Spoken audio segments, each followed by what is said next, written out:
நம்மில் பலர் நினைக்கிறார்கள் நடப்பது மட்டும் ஒரு சிறந்த உடற்பயிற்சி என்று. நடப்பது ஒரு சிறந்த உடற்பயிற்சியா? நீங்களும் அவ்வாறு நம்பினால் அது தவறு. நடைப்பயிற்சியோடு மட்டும் நின்றுவிடாமல் சற்று மிதமான வேகத்தில் ஓடி பயிற்சி செய்யும் போது அது மிக அதிகமான கலோரிகளை எங்களுடைய உடம்பிலிருந்து எரிப்பது மட்டுமல்லாமல் எங்களுடைய தசை வளர்ச்சிக்கும் உறுதிக்கும் ஒரு உதவியாக அமையும். எவ்வாறு நடைப்பயிற்சி செய்வது?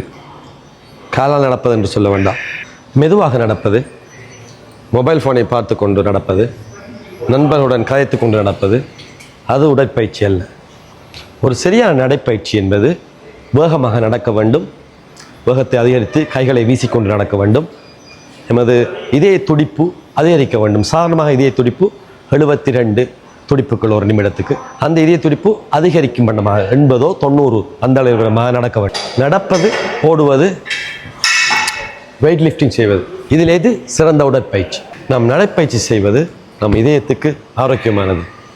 அது சிறிதளவு எங்களுடைய தசைகளை வலுப்படுத்தும்.